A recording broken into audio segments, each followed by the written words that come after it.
नमस्कार। खबर फास्ट पर आज का बड़ा मुद्दा लेकर मैं हूं भविष्य त्यागी।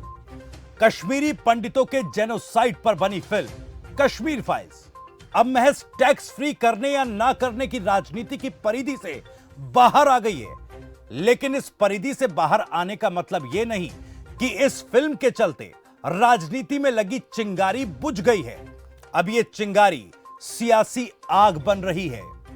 बीते एक दो दिनों से दिल्ली की राजनीति में जो कुछ हुआ उस पर हमने बड़ी जिम्मेदारी के साथ पूछा था कि जब कश्मीरी पंडितों के दर्द पर नहीं लगा मरहम तो सियासत क्यों हो गई बेशरम। और बेशरम शब्द को बार बार मैं बड़ी जिम्मेदारी से इस्तेमाल कर रहा हूं। बेशर्म इसलिए क्योंकि सवाल तो कश्मीरी पंडितों के दर्द पर मरहम लगाने का था, सवाल उनके हक दिलाने का था। लेकिन इस दर्द पर सियासत का तवा चढ़ा देने वाले नेताओं ने इन सवालों को दरकिनार कर दिया। और बेशर्म इसलिए भी कि कश्मीरी पंडितों के हक, उनके पुनर्वास के सवाल को दरकिनार तो किया गया, लेकिन उस दर्द पर हो रही राजनीति ने मानो आगामी चुनावों की पटकथा लिखनी शुरू कर दी है।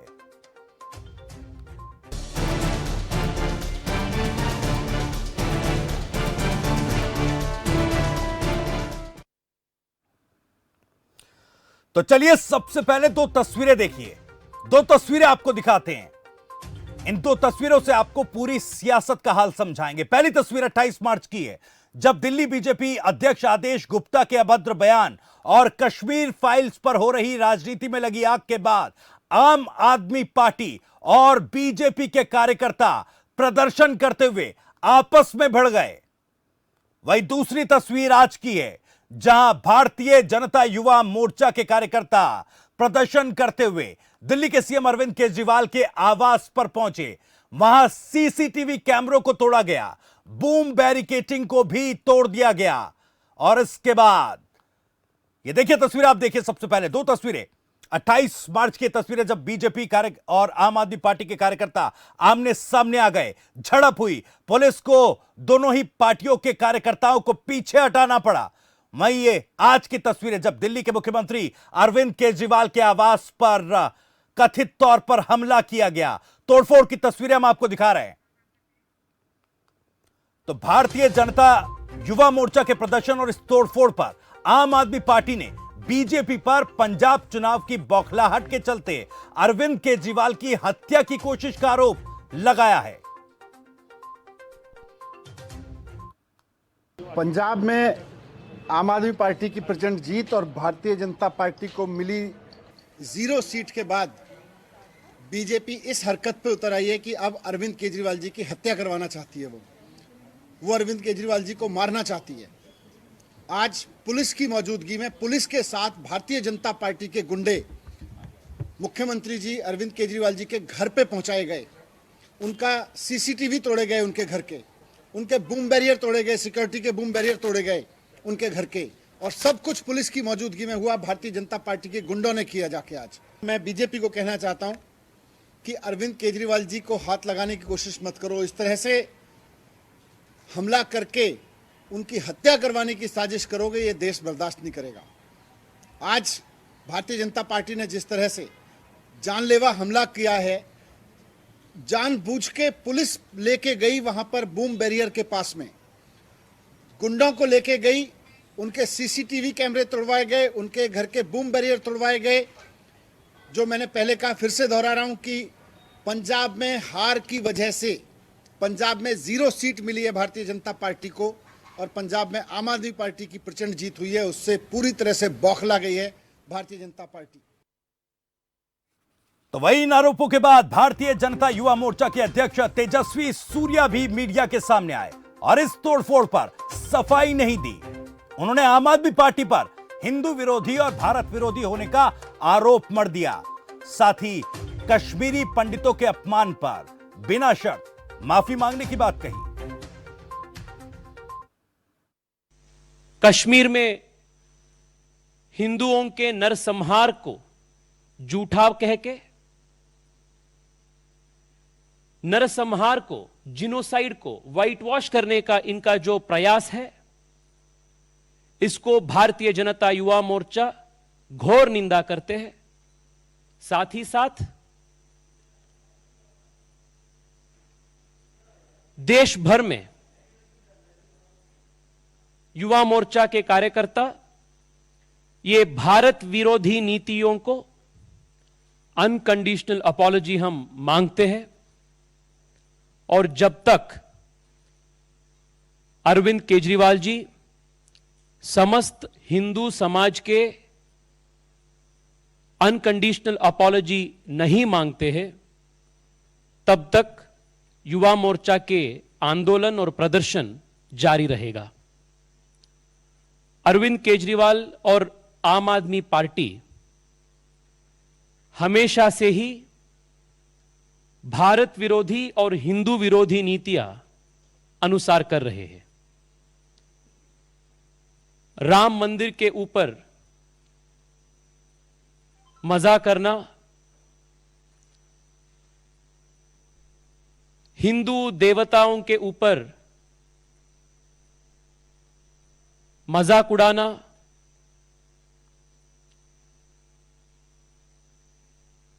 बाटला हाउस एनकाउंटर के ऊपर सवाल उठाना, पाकिस्तान में जो सर्जिकल स्ट्राइक हुआ उसके ऊपर प्रश्न उठाना,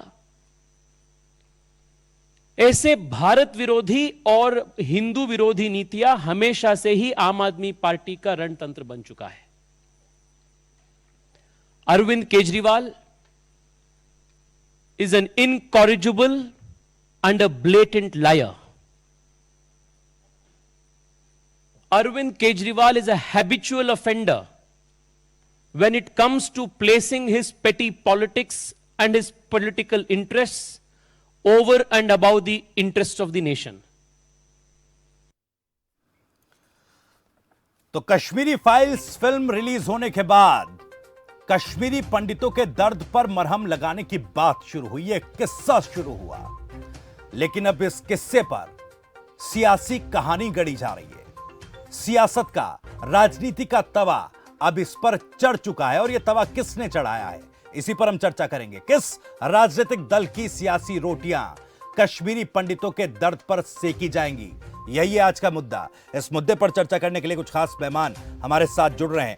शुभेंदु शेखर अवस्थी, प्रवक्ता बीजेपी, हमारे साथ हैं। आकाश वर्मा, प्रवक्ता आम आदमी पार्टी, हमारे साथ जुड़ गए हैं। हिमांशु कुमार, नेता कांग्रेस हैं। और सतीश जग्गा, जनता की आवाज, आम जनता की आवाज, हमारे साथ इस वक्त जुड़ गए हैं। आप सभी मेहमानों का बहुत बहुत स्वागत है खबर फास्ट पर। अवस्थी साहब, इस चर्चा की शुरुआत मैं आप ही से करूंगा। आज दिल्ली में जो सीएम आवास के बाहर हुआ, तस्वीरें आपने देखी होंगी, और भारतीय जनता युवा मोर्चा का प्रदर्शन था। सीसीटीवी कैमरे तोड़ दिए गए, बूम बैरिकेटिंग को तोड़ दिया गया। यह तस्वीर, अब आम आदमी पार्टी कह रहे हैं कि भाई ये तो बीजेपी की साजिश है, अरविंद केजरीवाल की हत्या कराना चाहते थे वो, क्योंकि पंजाब में हार से बौखलाई है बीजेपी। देखिए भविष्य त्यागी जी, केजरीवाल जी किस टाइप के आदमी हैं? ये वही आदमी है जो अपने को पूरे भीड़ में कहीं किसी प्रोसेशन में झापड़ लगवाता है और फिर कहता है कि हमको झापड़ मार दिया गया। ये वही व्यक्ति है जो सबके सामने विधानसभा में हंस रहा था, और ये रावण की हंसी हंस रहा था कि वो कौन से अभिनेत्री जी हैं, यूट्यूब पे डाल दो। जब ये इस तरीके की देश विरोधी बातें केजरीवाल करेगा तो लोग क्या करेंगे? नहीं ठीक है सर, मैं आऊंगा सर, उस पर मैं आऊंगा सर, उस मुद्दे पर मैं आऊंगा सर। लेकिन मुझे बताइए कि तेजस्वी सूर्या तो कह रहे हैं कि भारतीय जनता युवा मोर्चा प्रदर्शन कर रही है, वो सड़कों पर है, उन्हीं के तो कार्यकर्ता थे ना सर जो तोड़फोड़ कर रहे थे। जरूरी नहीं है, ये तो केजरीवाल खुद जाके अपने 2 आदमी को बेच के तुड़वा सकता है। हमने इतने दिन आंदोलन किया, केजरीवाल के घर के सामने दिल्ली के किसान बैठे रहे जी, तो कोई हमने तोड़ा क्या? इसी के आदमी होंगे। ये व्यक्ति ऐसा अराजक व्यक्ति है, कुछ भी कर सकता है। इस देश के लिए सबसे घातक व्यक्ति कोई है तो वो अरविंद केजरीवाल है, जो खालिस्तानी के ऊपर भी जब इससे स्टेटमेंट मांगा गया कि आप बोल दो कि आप खालिस्तानी नहीं हो, आप खालिस्तानियों के साथ नहीं हो, तब इसने जवाब नहीं लिखा। उसने क्या बोला कि मैं स्वीट आतंकवादी हूं। तो ऐसे विचारधारा के लोग इस देश में यदि पनप रहे हैं फ्री देकर जी, तो भारतीय जनता पार्टी ही नहीं अपितु पूरा देश इसका विरोध करता है और लोग इसका जवाब देंगे। नहीं ठीक है शुभेंदु शेखर अवस्थी साहब, देखिए पंजाब चुनाव में आप कह रहे थे, जिस तरह से कुमार विश्वास का बयान आया था कि अरविंद केजरीवाल चाहते हैं कि अगर वो पंजाब के मुख्यमंत्री नहीं बनेंगे तो खालिस्तान के प्रधानमंत्री बन जाएंगे, कुछ इस तरह की बातें आई थी, तब खालिस्तानी आप कह रहे थे। आज वो जो एक पुराना जो आपकी पार्टी लाइन है, या यूं कहे कि जो आपका एक एजेंडा, क्योंकि हिंदुत्व की बात बीजेपी करती है और अब तक कांग्रेस को आप हिंदू विरोधी बताते आए हैं, अब आम आदमी पार्टी इस फहरिस्त में और केजरीवाल इस फहरिस्त में शामिल हो गए।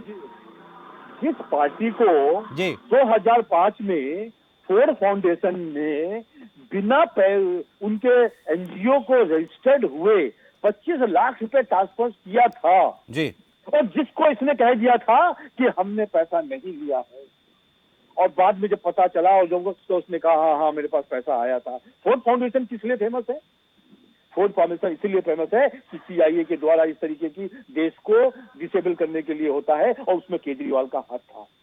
जिस तरीके से केजरीवाल का हाथ था, केजरीवाल का हाथ है, ये देश के लिए बड़ा घातक है। और हम लोग किसी भी हिंसा का विरोध करते हैं, हम बिल्कुल अहिंसा के साथ वहां कर रहे थे। किस लोगों ने आके उनका कैमरा तोड़ा, किन लोगों ने उनका तोड़फोड़ करी, उसके ऊपर जांच होनी चाहिए, एफआईआर करे और पुलिस जांच करेगी। नहीं तो वो तो कह रहे हैं सर कि पुलिस ही ले गई थी उन गुंडों को, और कह रहे हैं कि बीजेपी के गुंडों को पुलिस ही ले गई थी, अब वहीं पर एफआईआर दर्ज करानी पड़ेगी, तो जांच कैसे होगी? सर कराने दीजिए ना, ये व्यक्ति वही व्यक्ति है, ये अपने आदमी भी भेज के तोड़वा सकता है। कौन लोग थे, क्या व्यक्ति है, नाम दे, प्रूफ दे। ये लोग वही लोग हैं जो जेएनयू में उन लोगों को जो भारत तोड़ो के लिए बात करते थे उनको सपोर्ट करते हैं। ये वही लोग हैं जो सीए का आंदोलन हो रहा था तो जो नारे लग रहे थे उनको सपोर्ट करते थे और दंगा भड़काने वाले लोग हैं। तो केजरीवाल जी को पूरे लोग समझ चुके हैं, आने वाले समय पर जनता उनको जवाब देगी। और आज भी जो जवाब दे रहा है, उनके घर के आगे जो तोड़फोड़ हो रही है, उसमें भारतीय जनता पार्टी का कुछ लेना देना नहीं। चलिए ठीक है, आकाश वर्मा साहब मैं आपके पास आ रहा हूं। भाई आप कह रहे हैं कि अरविंद केजरीवाल की हत्या की साजिश बीजेपी ने रची, जो दिल्ली के मुख्यमंत्री अरविंद केजरीवाल के आवास के बाहर जो तोड़फोड़ हुई, वो भाई बीजेपी के या भारतीय जनता युवा मोर्चा के लोग नहीं थे, वो तो आप ही के लोग थे जो कि आरोप लगा रहे हैं अवस्थी साहब। देखिए मुझे लगता है कि अवस्थी साहब शायद ठीक से होमवर्क करके नहीं आए हैं, और मैं अक्सर उनके साथ बैठता हूं तो अक्सर मुझे ये फील होता है कि शायद वो पूरी जानकारी लेके नहीं आया। अभी कुछ देर पहले तेजस्वी सूर्या डिबेट में थे टाइम्स नाउ की, वो वहां पे कह रहे थे कि हमने किया प्रदर्शन।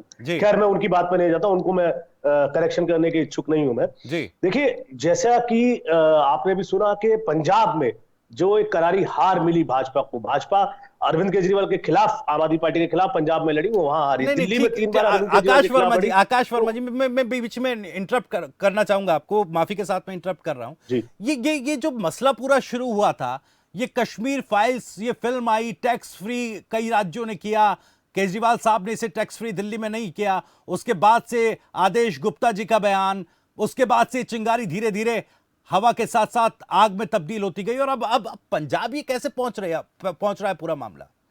नहीं मैं कह रहा हूं ये तमाम हारों का, पंजाब में मिली हार का और दिल्ली में जो 3 बार भारतीय जनता पार्टी को हार मिली है, ये उसकी बौखलाहट है। और अब कहीं ना कहीं ये देश की जनता ने मान लिया है कि नरेंद्र मोदी को अगर कोई टक्कर दे सकता है तो अरविंद केजरीवाल दे सकते हैं। इसीलिए ये भारतीय जनता पार्टी नहीं चाहती कि अरविंद केजरीवाल उनके आगे आए, इसलिए आज उन्होंने उनकी हत्या करने की कोशिश की।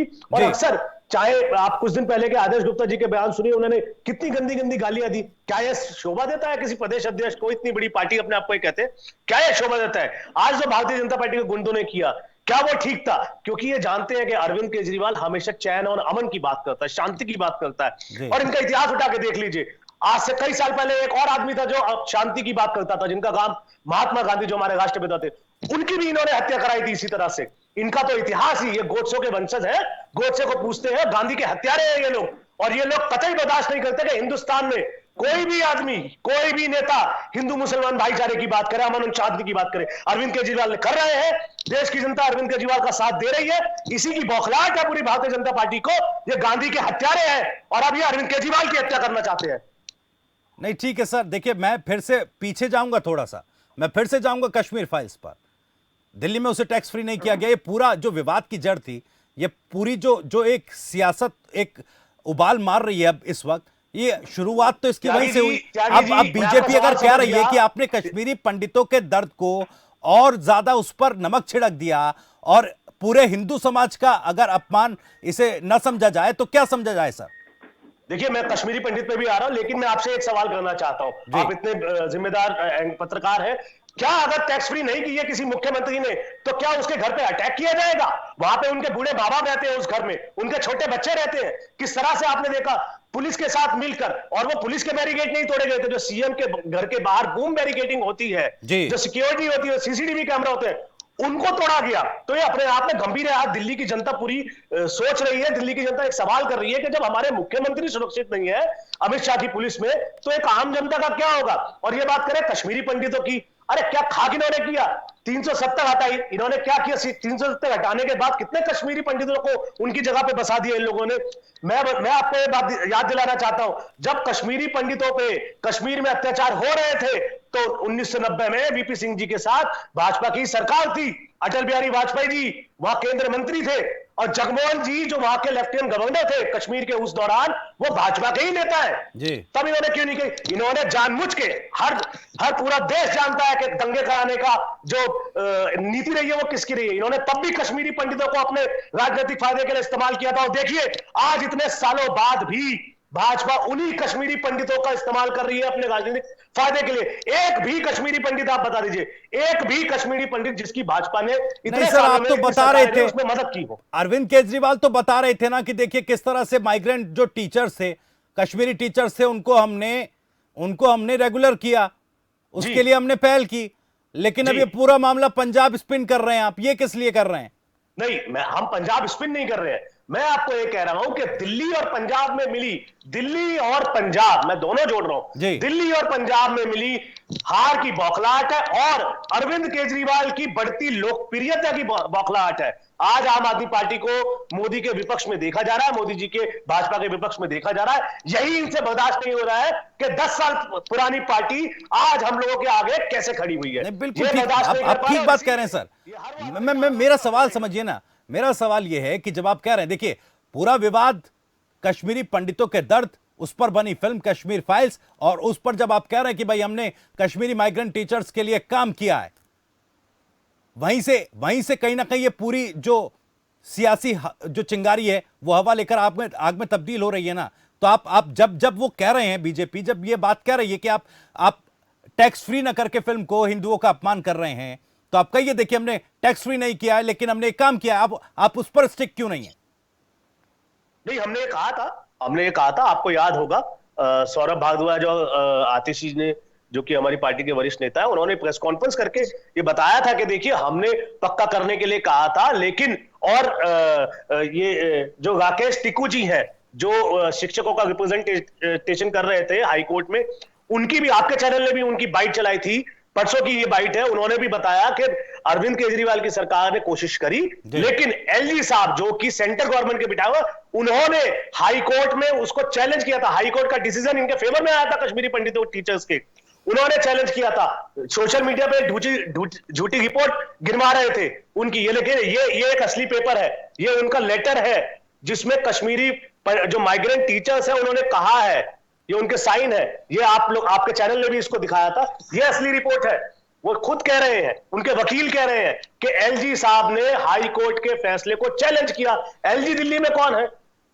भारतीय जनता पार्टी के अपॉइंट करे हुए। मैं आपको त्यागी जी बार बार यही कह रहा हूं, यह सिर्फ एक ढोंग है, यह हिंदुत्व का केवल ढोंग करते हैं और कुछ नहीं करते। आप देख लीजिए, आज तक इतिहास उठा लीजिए, भारतीय जनता पार्टी ने कश्मीरी पंडितों के लिए क्या किया?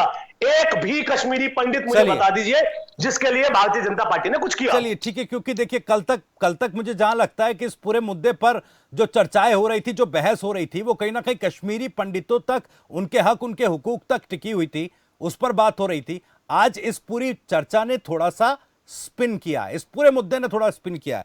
मैं हिमांशु कुमार आपके पास हो रहा हूं क्योंकि अब ये पूरा मामला राजनीति की अलग परिधि में घुस चुका है।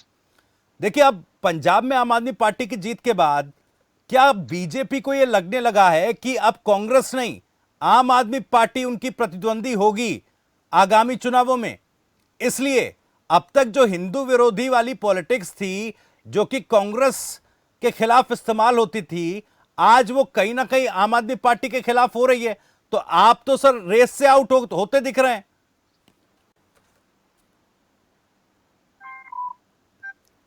देखिए, ऐसा है कि जी सबसे पहले जो ये घटना हुई है उसकी हम भर्त्सना करते हैं, जी क्योंकि राजनीति में हिंसा का कोई जगह नहीं है जी और हम लोग अहिंसा में विश्वास करते हैं। जी लेकिन जिस तरह से भारतीय जनता युवा मोर्चा के सदस्यों ने उत्पाद मचाया है, राजनीति में हिंसा को बढ़ावा देने का काम किया है, वो कहीं से भी जायज नहीं है और उसकी जितनी भी भर्त्सना की जाए कम है। आपने जो सवाल किया है, सबसे बड़ी बात है कि हम आज भी पूरे देश में दूसरे नंबर की पार्टी हैं और लगभग भारतीय जनता पार्टी से आधे विधायक हमारे पास। आप तो हमसे वन थर्ड से भी नीचे है। तो ऐसा नहीं कहा जा सकता है कि आप कहीं से हमारे कंपटीशन में हैं या फिर आप हमारे कांग्रेस की जगह ले रहे। यदि पूरे देश में आज भारतीय जनता पार्टी को कोई पार्टी जवाब दे सकती है, कोई यदि इस देश की संविधान की रक्षा कर सकती है, जी। यदि देश की एकता अखंडता की रक्षा कर सकती है, तो वह मात्र कांग्रेस पार्टी। लेकिन भारतीय जनता पार्टी जिस तरह का खेल आज खेल रही है इस देश में, जिस तरह की हिंसा फैलाने की राजनीति कर रही है, जिस तरह से धार्मिक विद्वेष को फैलाया जा रहा है और जिस तरह से बढ़ती हुई महंगाई, बेरोजगारी और अन्य जो जनता से जुड़े हुए सवाल हैं, उससे ध्यान भटकाने की कोशिश कर रही है, यह बहुत ही चिंताजनक विषय है और यह गंभीर मामला है इस देश के लिए। 9 दिन में 8 बार पेट्रोल और डीजल की कीमत बढ़ा है। 5.60% प्रति लीटर डीजल और पेट्रोल की कीमत बढ़ गया। गैस सिलेंडर का कीमत 50 रुपये बढ़ गया। इससे ध्यान भटकाने का एक कुत्सित प्रयास है। यदि भारतीय जनता पार्टी इतनी नहीं सर, नहीं, सवाल ये था कि का ध्यान तो भटकेगा ना सर। पंजाब में आपकी सरकार थी, ठीक है, उससे पहले दिल्ली में आप रूल कर रहे थे। आम आदमी पार्टी ने वहां पर अपना झंडा गाड़ दिया, अब पंजाब में जाकर अपना झंडा गाड़ दिया, तो ध्यान तो डाइवर्ट बीजेपी का भी हो रहा है ना सर। मेरा सवाल ये था। नहीं, ठीक है, आम आदमी पार्टी को पंजाब में बहुमत मिला है, वहां के जनता ने उन्हें मत दिया है, वहां सत्ता पर बैठा है, इसका हम सम्मान करते हैं। ये जनता का मत है और उसे हम स्वीकार भी करना चाहिए, क्योंकि लोकतंत्र में यदि जनता कोई जनादेश देती है तो उसे राजनीतिक पार्टी को सिरोधारी करना चाहिए और उसे हम सिरोधारी करते हैं। सर मेरा सवाल आपसे ये है, क्योंकि देखिए आप भी इस पूरे मामले को लगातार मॉनिटर कर रहे हैं। कल तक, परसों तक ये मामला जिस तरह से उठाया जा रहा था, पहले शुरुआत हुई कि फिल्म को टैक्स फ्री क्यों नहीं किया गया, उसके बाद आदेश गुप्ता जी का जिस तरह से बयान आया, उसके बाद दोनों ही पार्टी के कार्यकर्ता आपस में भिड़ गए। आज बात पूरी तरह से बदल गई है। अब कोई ये बात नहीं कर रहा कि किस पार्टी ने कश्मीरी पंडितों के दर्द पर मरहम लगाया है, उनके लिए काम किया। अब क्या आप इसको इस तरह से समझ पा रहे हैं कि क्या ये आगामी चुनावों के लिए, आगामी राजनीति के लिए एक पटकथा लिखनी शुरू हो गई है? चुनावी तवा चढ़ चुका है, अब किसकी सियासी रोटियां इस मुद्दे पर सिकेंगी? ये देखिए, ये बात तो स्पष्ट है भविष्य जी कि भारतीय जनता पार्टी का बी टीम है आप, और उसी अन्ना हजारे आंदोलन से निकला हुआ पार्टी आप आम आदमी पार्टी है। और अन्ना हजारे आंदोलन में जिस तरह के गलत हथकंडों को अपना करके कांग्रेस को बदनाम किया गया, उसका बेनिफिट कहीं ना कहीं भारतीय जनता पार्टी को 2014 में मिला था। ये दोनों एक ही सिक्का के दो पहलू हैं और ये नूरा कुश्ती किया जा रहा है, लेकिन इसमें देश का नुकसान हो रहा है। यदि भारतीय जनता पार्टी इतने ही हिंदुओं का और कश्मीरी पंडितों का शुभचिंतक होता तो मैं आपसे एक बात जानना चाह रहा था, और हमारे जो साथी भारतीय जनता पार्टी के बैठे हुए हैं उनसे जानना चाह रहा था कि 1990 में जब भारतीय जनता पार्टी के समर्थन से बीपी सिंह की सरकार चल रही थी, तो कश्मीरी पंडितों पर जो अत्याचार हो रहा था तो उन्होंने क्यों नहीं समर्थन वापस लिया? जबकि बिहार के ही समस्तीपुर में रथ यात्रा रोकने पर और वहां अब उस समय के तत्कालीन नेता लाल कृष्ण आडवाणी जी को गिरफ्तार करने पर भारतीय जनता पार्टी ने बीपी सिंह की सरकार से समर्थन वापस लिया था। लेकिन कश्मीरी पंडितों पर जो अत्याचार हो रहा था उस पर कहां समर्थन वापस लिया गया? ये कौन सा घड़ियाली आंसू बहा रहे हैं भारतीय जनता पार्टी के लोग? कौन सा काम कर रहे हैं? ठीक है, मेरा सवाल सर थोड़ा सा राजनीतिक था। मेरा सवाल ये था कि देखिए, क्या अब ये पूरा मामला उनके हक हुकूक से हट गया है, आगे की तैयारी हो रही है? और देखिए, जब बात कश्मीरी पंडितों के लिए काम करने की आती है तो भाई फिर आम आदमी पार्टी भी कहेगी कि दिल्ली में आपकी सरकार थी, वो कह रहे हैं कि हमने तो भाई माइग्रेंट टीचर्स को कर दिया रेगुलर, उस बीच आपकी भी सरकार आई, तब आपने क्यों नहीं किया? वो तो आप पर भी सवाल उठाएंगे फिर। देखिए, सरकार का आना जाना लगा रहता है। लोकतंत्र में सरकार बनना और बिगड़ना और हटना ये अलग चीज है, लेकिन तथ्यों को हटाना और जिस तरह से देश में अशांति फैलाया जा रहा है, जिस तरह से धार्मिक विद्वेष फैलाया जा रहा है, ये सबसे बड़ी चिंता की विषय है। इसकी हम निंदा करते हैं। अब एक बात बताइए, यदि इतने ही ये शुभचिंतक होते तो फिर पीडीपी के साथ समझौता क्यों किया? जिस पीडीपी के समय में सबसे ज्यादा कश्मीरी पंडित पर का उत्पीड़न किया गया, उसके ऊपर अत्याचार किया गया, उसके साथ कश्मीर में सरकार बनाने की क्या जरूरत थी भारतीय जनता पार्टी की, हम जानना चाहें। चलिए ठीक है सर, मैं लौटूंगा आपके पास। सतीश जग्गा, आम जनता की आवाज, या यूं कहे कि एक तरीके से एक कॉमन आदमी जो इन पूरे मसले को इस तरह से शायद ना देखता हो जिस तरह से एक राजनीतिक उसके विचारधारा के साथ इन चीजों को देखा जाता हो, कि क्या असर समाज पर इसका पड़ता है। सतीश जग्गा जी हमारे साथ है। सतीश जग्गा जी, पूरा मसला आप लोग देख रहे होंगे, बतौर एक आम आदमी क्या किस तरह से तस्वीर ये दिखाई देती है आपको, जरा मुझे समझाइएगा। जी, मैं तो यही कहूंगा कि सियासत इस कदर अवाम पे एहसान करती है, सियासत इस कदर अवाम पे एहसान करती है, पहले आंखें छीन लेती है फिर चश्मे दान करती है।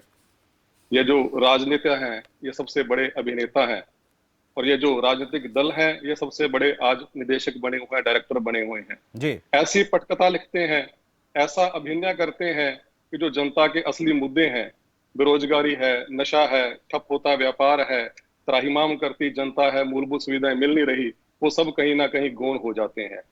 कश्मीर फाइल्स को लेकर एक पक्ष जहां अपने आप को हिंदू समाज का, कश्मीरी पंडितों का मसीहा साबित करने पर तुला है, तो दूसरा पक्ष आज के हमले को भुनाने की आड़ में है कि देखो हम बेचारे हैं, हमारी हत्या भी हो सकती थी, एक सिंपैथी वोट लेने की आड़ में है। और जो तीसरा पक्ष हमारा कांग्रेस है, ये दोनों के मजे ले रही है। वास्तव में जनता से किसी को कोई सरोकार नहीं। भारतीय जनता पार्टी है, आम आदमी पार्टी है, लेकिन ना तो उसमें कहीं भारत है, ना भारतीय जनता है, ना आम आदमी में कहीं आम आदमी है। ये एक ऐसा खेल रचा जा रहा है कि देश और देश के लोग असली मुद्दों से भटक जाएं और इनके चक्रव्यूह में आकर इसी मुद्दों पर वोट करें। ठीक है सर, वो एक चीज और है कि भाई देखिए, हम पेट्रोल बढ़ती कीमतों पर बात करें, हम लगातार हर एक मुद्दे को टटोलने की कोशिश करते हैं और कोशिश करते हैं कि हर एक मुद्दे पर सवाल पूछे जाएं, लेकिन आज कश्मीरी पंडितों, उनके दर्द से ये जो सियासत फिलहाल हो रही है, शुरू हुई थी, ये पूरा विवाद शुरू हुआ था। अब देखिए, आज आप पिछले 2-3 दिनों से जिस तरह से चीजें चल रही हैं, या उससे पहले जो चीजें चल रही हैं, कश्मीरी पंडितों के हुकूक की बात सब लोग लेकर सामने आ रहे हैं। केजरीवाल साहब भी कह रहे हैं, देखिए हमें फिल्मों से कोई मतलब नहीं है, हमें कश्मीरियों से मतलब है।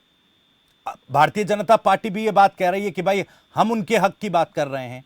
क्या अब आज की तारीख में जो ये पूरा मामला है, देखिए, क्योंकि इसमें हिंदू विरोधी, भारत विरोधी ये एलिमेंट लाए गए। आज तेजस्वी सूर्या साहब ने अर्बन नक्सल का शब्द का भी इस्तेमाल अरविंद केजरीवाल के लिए कर दिया। वो जो तमाम बातें होती आई हैं पहले, उस तरह की पूरी एक फोकस्ड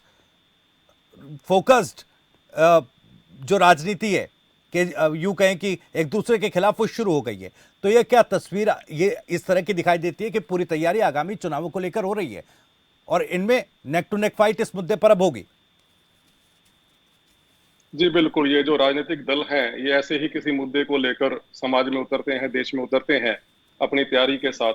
बेहतर होता है कि ये लोग कश्मीर के विस्थापितों को दोबारा स्थापित करने के लिए कुछ करते और ऐसा कुछ करें कि देश दोबारा बंटे ना, कहीं से किसी भी प्रदेश से कोई विस्थापित ना हो। लेकिन ऐसी सोच राजनीतिक दलों की आज नहीं है और दुख होता है कि जिस लोकतंत्र के लिए, जिस डेमोक्रेसी के लिए, जिस आजादी के लिए हमारे शहीदों ने प्राण दे दिए, वो भी ऊपर बैठे देखते होंगे कि नीचे जो आज राजनेता है वो किस ओर चला गया। राजनेताओं में देश, अपनी जनता विश्वास खोती जा रही है धीरे धीरे। जी ठीक है, शुभेंदु शेखर अवस्थी साहब, मैं आपके पास आ रहा हूं, आप जवाब भी देना चाह रहे हैं तो देखिए, बड़ी गंभीरता के साथ में एक सवाल पूछना चाहूंगा और थोड़ा सा इस राजनीति से इतर कि भाई कश्मीर के जो हालात तब से यूं कहे कि स्वतंत्रता के बाद से बने हुए हैं, वो मुझसे बेहतर शायद आप भी जानते होंगे। और ऐसे में जब हम राजनीतिक तौर पर इस तरह की एजेंडे को लेकर आते हैं सामने, तो देखिए, आप कह रहे हैं कि भाई हिंदू का अपमान हो गया है। अब अगर विस्थापित कश्मीरी पंडितों को करना है तो वहां पर एक बेहतर माहौल भी क्रिएट करना पड़ेगा। और क्या इस विभाजनकारी राजनीति के चलते उस कश्मीर में, उस घाटी में वो माहौल बन पाएगा क्या? देखिए, आपके प्रश्न का भी जवाब देता हूँ। इसके पहले आकाश वर्मा जी ने भी बोला और फिर हमारे कांग्रेस के प्रवक्ता जी ने बोला, उन दोनों को जवाब देता हूँ जी। आकाश वर्मा जी ने बोला कि हम पंजाब में जीत गए, इसलिए इनको वो लगता है, इनको ये नहीं मालूम कि इनके 90% से ज्यादा जो कैंडिडेट थे उनकी जमानत जब्त हो गई है, उत्तर प्रदेश, उत्तराखंड और बाकी गोवा को मिलाकर। इनके जो सीएम कैंडिडेट थे वो भी हार गए। ये जरा थोड़ा ज्यादा, क्या हमारे एक कहावत होती है हमारे उत्तर प्रदेश में कि भैया या खाए बौड़ाए में बाप आए बौड़ाए, मतलब इनको तो इस तरीके से बौड़ा गए हैं जैसे अंधे के हाथ में बटेर लगना। दूसरा चीज, जब केजरीवाल जी को कहा गया कि आप खालिस्तानियों से कनेक्टेड नहीं हो, आप बोलो एक सेंटेंस, इस व्यक्ति ने नहीं बोला, सब बात घुमाता गया। इधर भी कहता रहा कि भैया हम तो स्वीट आतंकवादी हैं, पर इन्होंने एक सेंटेंस नहीं बोला कि हम खालिस्तानियों से जुड़े नहीं हैं, हमने किसी खालिस्तानियों से मीटिंग नहीं करी। दूसरी चीज, जो कह रहे हैं, एक वो मैं वीडियो देख रहा था जिसमें ये कह रहे थे कि हमने 422 कश्मीरी लोगों को नियमित करा। ये झूठ बोलने वाला व्यक्ति है, इतना झूठ बोलता है। जब 91 से 95 के बीच में रखा गया तो भारतीय जनता पार्टी की दिल्ली में सरकार थी जी। उसके बाद जब तो कॉन्ट्रैक्ट पे रखा गया था बात आई है, वो तो कॉन्ट्रैक्ट पे, अगर मैं गलत नहीं हूं तो शायद कॉन्ट्रैक्ट पे उनको रखा गया था जी, गेस्ट टीचर के रूप में रखा गया जी। उसके बाद 2010 के आसपास इसको कोर्ट में ले जाया गया मैटर को और कहा गया कि इनको नियमितीकरण कर दिया जाना चाहिए जी।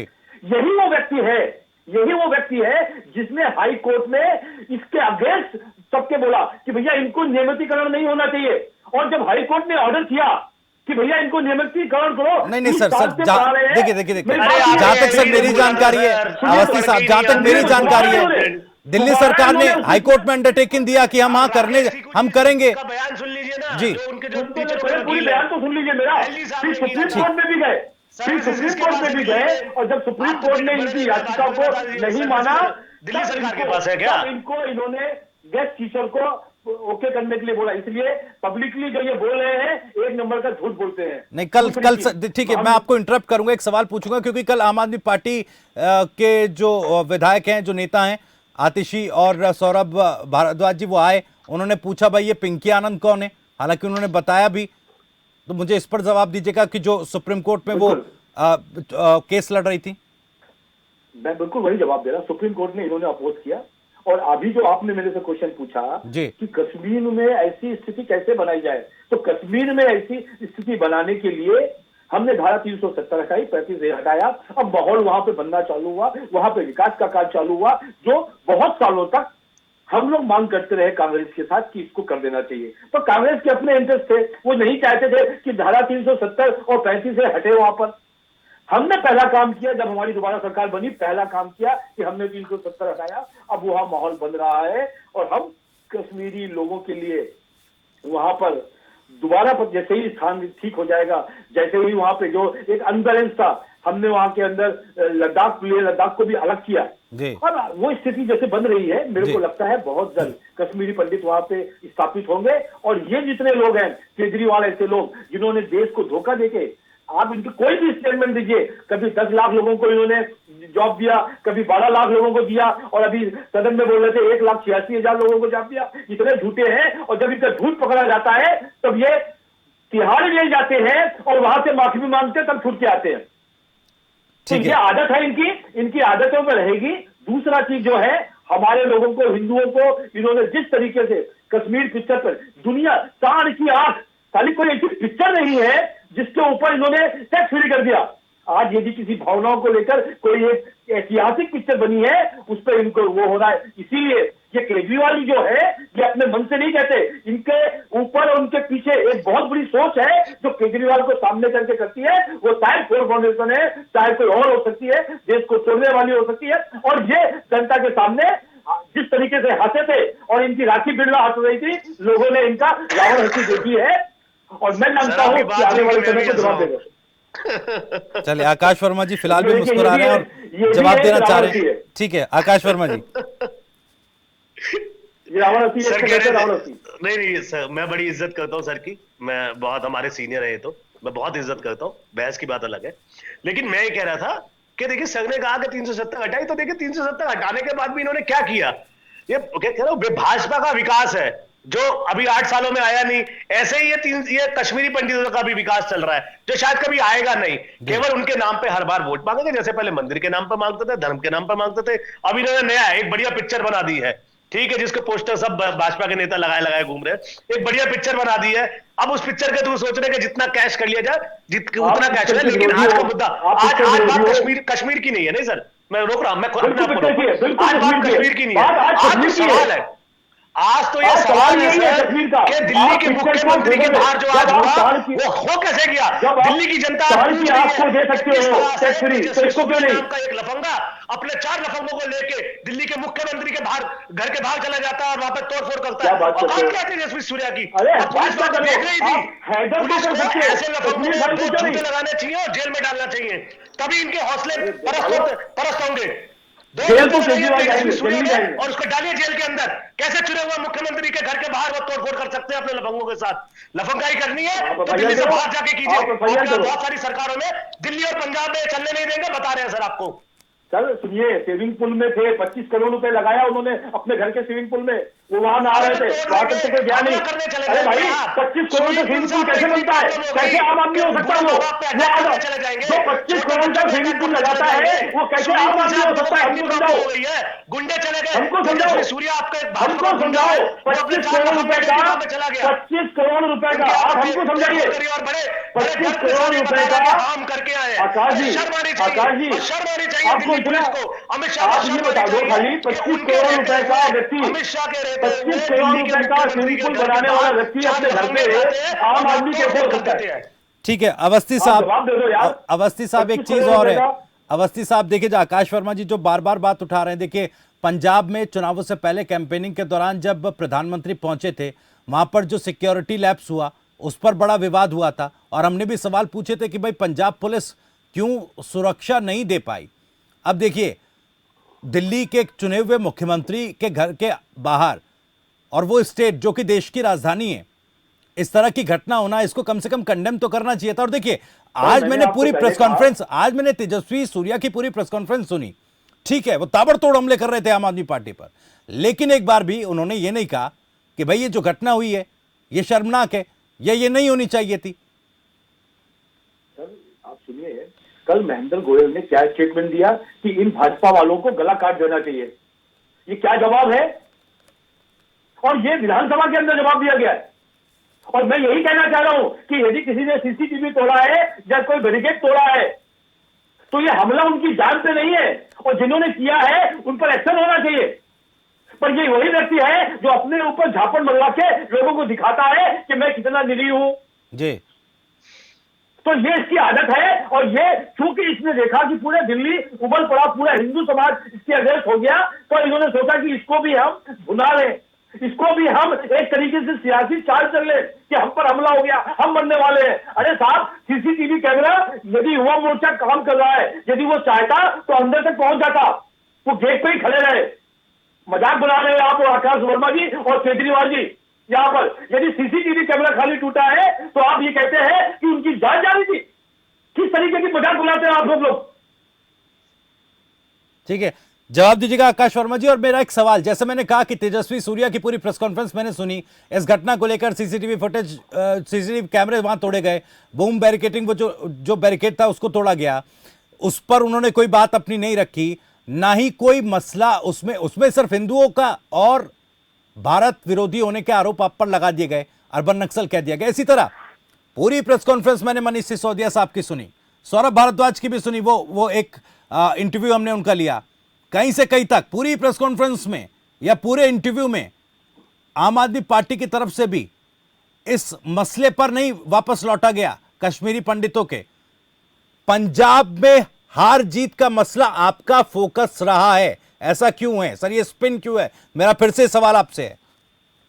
नहीं, मैं बिल्कुल आपकी बात मान रहा हूं, मैं बिल्कुल आपकी बात मान रहा हूं। देखिए कश्मीरी पंडितों के लिए दिल्ली सरकार को करना चाहिए था, अपनी क्षमता के हिसाब से दिल्ली सरकार कर रही है। मैं आपको ये बात भी याद दिला दूं, आम आदमी पार्टी के राज्यसभा सांसद है संजय सिंह जी, उन्होंने सदन में कहा था कि 1 साल की सांसद निधि कश्मीरी पंडितों के पुनर्वास के लिए लगानी चाहिए।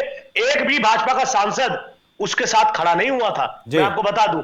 तो ये तो खैर कहने की इनकी बात है। 370 का समर्थन अरविंद केजरीवाल ने किया था, लेकिन ये है कि भाजपा की सरकार उससे मुझसे। लेकिन आज मैं कह रहा हूं, आज बात कश्मीरी पंडित या किसी पिक्चर की नहीं है। आज तो मुद्दा यह है कि चुने हुए मुख्यमंत्री, दिल्ली के मुख्यमंत्री के घर के बाहर 4 लफंगे जाते हैं, तोड़फोड़ करते हैं और पुलिस वहां पे मुखदर्शक बनकर देखती रहती है। ये कैसे हो गया? दिल्ली की जनता ये पूछ रही है। दिल्ली की जनता को आज डर है। दिल्ली की जनता इससे डरी हुई है कि जब हमारा मुख्यमंत्री, जो फर्स्ट मैन ऑफ स्टेट जिसको हम कह सकते हैं, जो first man of the state है, उसके घर पे अटैक हो सकता है, उसके माँ बाप अंदर है, उसके बच्चे अंदर है, तो दिल्ली की जनता को कैसे सुरक्षा देगी ये अमित शाह जी की पुलिस? और ये कह रहे हैं कि हमने नहीं किया, हमने नहीं किया, हमने नहीं किया। अरे सोशल मीडिया पे सीना चौड़ा कर करके आपके कार्यकर्ता कह रहे हैं कि आज हम ये करके आए हैं। आप देख नहीं रहे, पहले उन पर कंट्रोल लगाइए। वो बड़बोले हैं आपके सारे के सारे कार्यकर्ता और नेता। आप कुछ भी बोलते रहो, हुड़दंगी है, तो देखिए वो सब कह रहे हैं कि बीजेपी वालों का गला काट दिया जाएगा। आप कैसे बोले थे? आप कैसे बोले थे कि बीजेपी वालों को गला काट दिया जाएगा? यूनिफॉर्म सदियों से रही है। कोई अंधा भी देख के बता देगा कि किस दल के लोग हैं और इस तरह की गुंडागर्दी कौन करता है। सर अभी समय तो बताया। आज सवाल पिक्चर का नहीं है, आज सवाल है मुख्यमंत्री की जान का, आज सवाल है मुख्यमंत्री की सुरक्षा का। कैसे चूक हो गई? आप इनसे सवाल कीजिए। पुलिस आपके अंडर में है, आपकी पुलिस के रहते ऐसी चूक कैसे हो गई कि कुछ लफंगे मुख्यमंत्री के घर के बाहर जाकर तोड़फोड़ करते हैं? बिल्कुल ठीक है, सही बात। देखिए अवस्थी साहब, बात तो बिल्कुल सही है। देखिए ठीक है, हम उस पर चर्चा कर रहे हैं, उस पर भी मैं आऊंगा कि किस तरह से विवाद स्पिन ले रहा है। लेकिन सर मामला तो गंभीर है ना सर। आप भी मानिएगा इस बात को। दिल्ली के मुख्यमंत्री का आवास है वो, दिल्ली पुलिस आपके अंडर है, ठीक है। और आप कह रहे हैं कि अगर भाई वो आप जो आरोप लगा रहे हैं कि भाई वो आम आदमी पार्टी के ही लोग अगर थे भी, तो आप कराइए ना जांच उसकी। आप भी तो साबित कीजिए कि ठीक है आम आदमी पार्टी के लोग थे वो। बिल्कुल भाई, बिल्कुल कराएंगे, क्यों नहीं कराएंगे? मैंने कहा मना किया कि नहीं होना चाहिए। हमने कहा गलत हुआ, 2 कैमरे तोड़ दिए गए, 1 बैरिकेड तोड़ दिया गया, पर यहाँ कहीं पर केजरीवाल को मानने की जनता नहीं हुई। जिस तरीके से केजरीवाल नाटक कर रहा है, मेरी की जान चली गई, मेरे पिताजी भी बैठे थे। नाटक की लिमिट कर दिया लगा दोगे सर घर के बाहर? अरे नाटक करने की लिमिट कर दी। इतने तो वहां पर कोई पिक्चर के एक्टर भी नहीं करते जितने केजरीवाल पिक्चर करते हैं।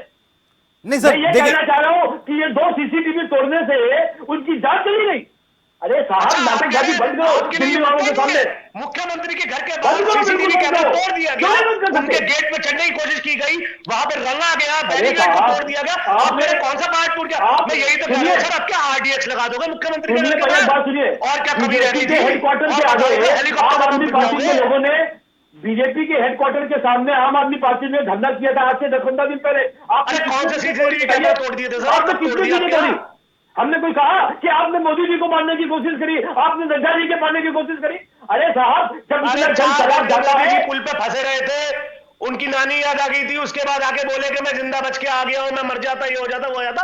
हमें अपनी बहादुरी मत दिखाइए सर। नानी याद आप प्रधानमंत्री के लिए बोल रहे हैं, तमीज से बोलिए। आप प्रधानमंत्री के लिए बोल रहे हैं, तमीज से बोलिए।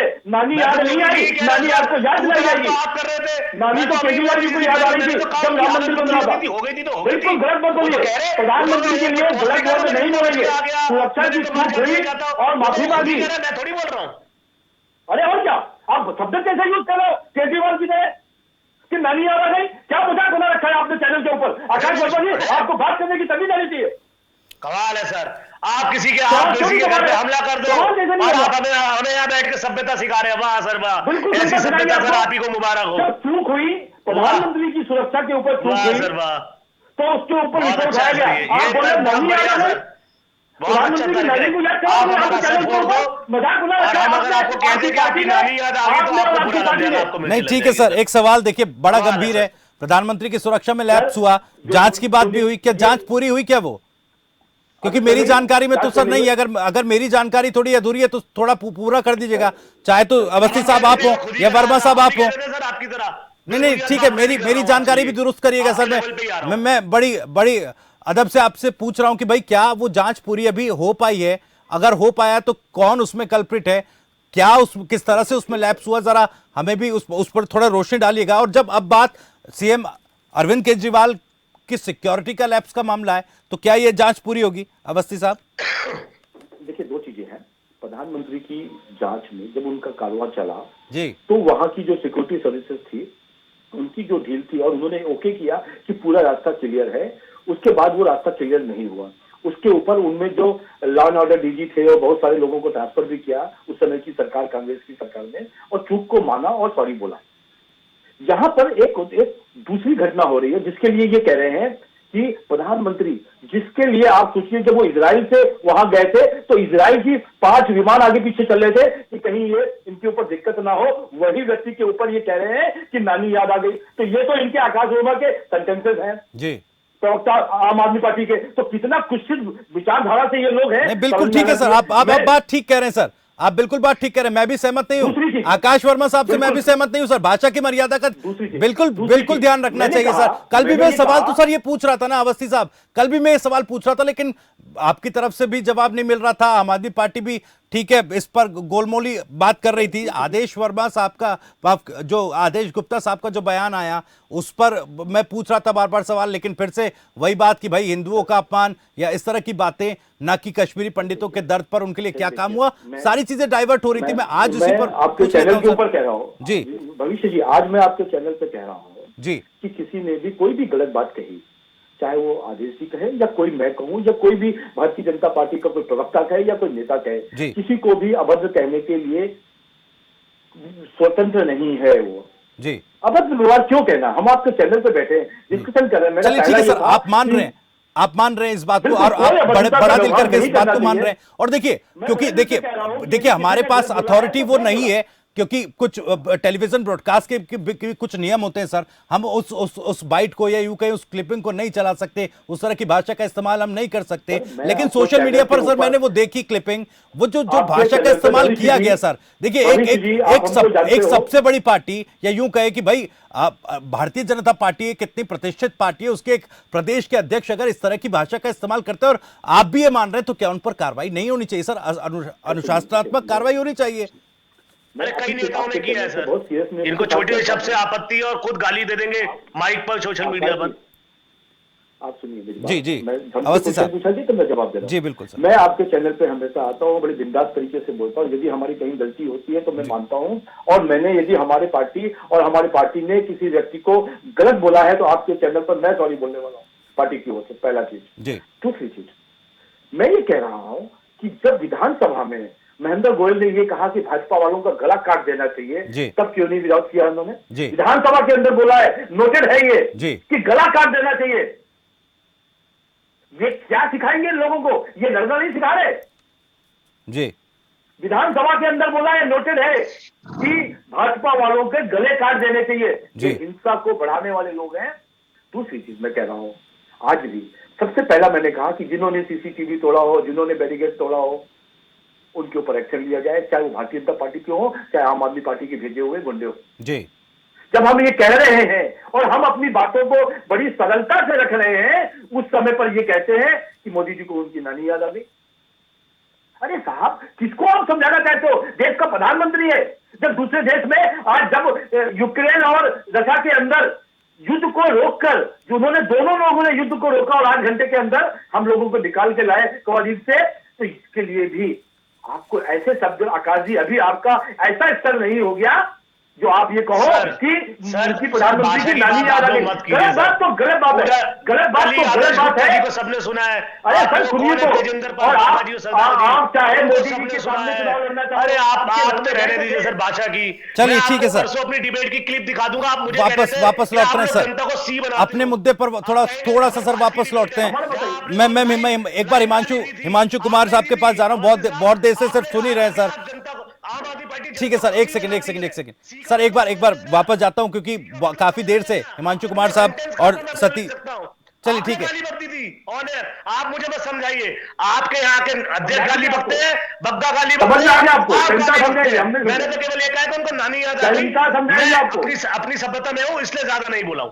चलिए ठीक है सर, एक सेकंड वापस लौट रहे हैं। मैं नहीं चाहता कि अभी इस डिबेट में भी स्पिन आ जाए, क्योंकि स्पिन उधर मुद्दे पर आ रहा है। तो मैं एक बार फिर हिमांशु कुमार साहब आपके पास आ रहा हूं। सर देखिए, दोनों पार्टी की तैयारी है, क्या अब ये जो मुद्दा है, अब ये मुद्दा आगामी चुनावों के लिए एक बड़ा चुनावी मुद्दा होने जा रहा है, क्योंकि दोनों पार्टियों की तैयारी साफ दिख रही है।